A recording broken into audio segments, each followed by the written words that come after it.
Hello, I'm Kimberly Ruiz, and I'm the librarian at Great Beginnings Early Education Center, and I also support the Lee Summit Parents as Teachers program. Today, I'd like to talk to you about reading to your preschooler. Reading with your preschooler continues to strengthen the bond between you and allows him to feel secure.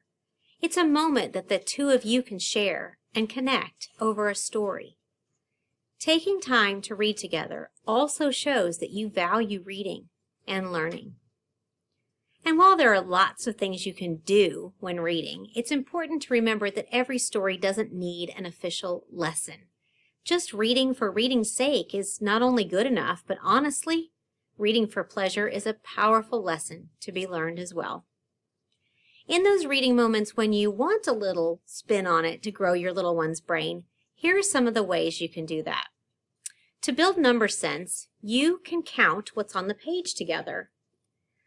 So you can, when you get to something where there's things to be counted, count and use your finger to do the counting with you like this. 1, 2, 3, 4. 4 dogs.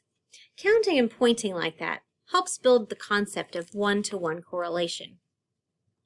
You can also talk about colors and shapes, like in this fun story of Rex It.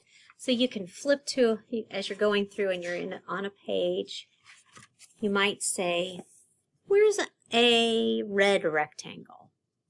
And your child can find that red rectangle. Or where's a yellow triangle? And they can find that on the page too. Another great type of book for this is the I Spy books. Preschoolers absolutely love those. Absolutely love those. You can also have them start to identify letters in stories that are all about letters. You might start with having them identify the letters in their own name first. Where's the F? Can you find the F? You give them a minute. Let them do their thinking. And then they should find it. And then you can celebrate that. You can also do the same thing with numbers. So if with this book, LMNOP, or 1, 2, 3 Ps by Keith Baker, on the back cover are the numbers 1 through 10. And you could do a little number identification. Show me the 8. Find the 8. Show me the 3. And find the 3. Repetition continues to play a big role, both in reading the same story over and over and over again, and sometimes that happens with those that are our favorites, and eventually your preschooler will be able to tell it to you, which is a solid pre-reading step. So those books that they love and they want to hear over and over and over again, absolutely keep doing that, because eventually when she can tell you the story, your preschooler is building those foundational blocks towards reading. And in the language and repetition of words is important too. So in a story like the Gingerbread Man, where the gingerbread man says the same things over and over, after you've read it a couple of times, it can be really fun to start what the gingerbread man says yourself and then let your preschooler finish it like this. Run, run as fast as you can. You can't catch me. And then you pause long enough for them to fill in the rest of what the gingerbread man would say. You can do that with rhyming books as well. And when you read with your preschooler, you can also do some thinking aloud about what's happening in the story. So, for example, in this one, it's called Simon's New Bed. And on the cover here, I see Simon, and I see Simon's bed, and I see somebody's sleeping in Simon's bed. So I might ask, this looks like kind of a problem for Simon. I wonder what he'll do. And doing that thinking aloud helps your child realize that reading and thinking really go hand in hand. You can ask questions as you read through. What do you think might happen next?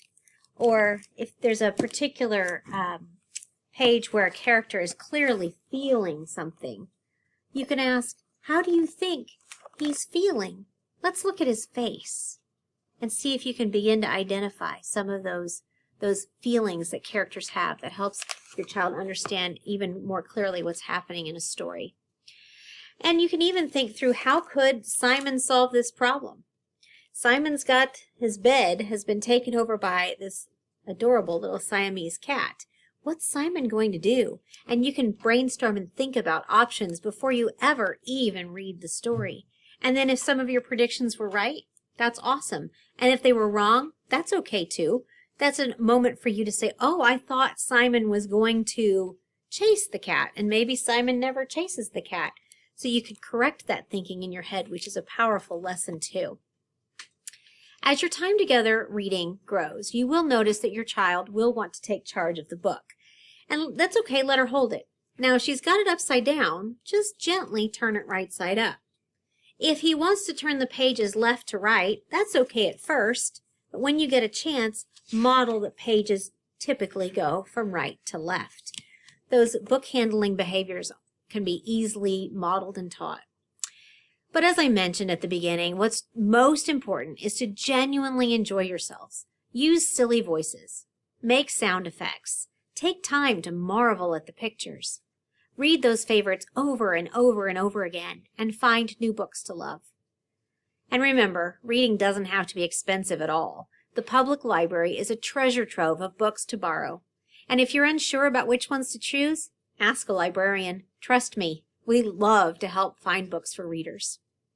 Keep reading as a routine. A book before nap, a book before bed, a book when waking up. I've even lately heard a couple of families who share stories at dinner. The story keeps the little ones engaged and they end up eating more healthfully too. I'm guessing that maybe even a great story can make your child's least favorite foods just a little less daunting.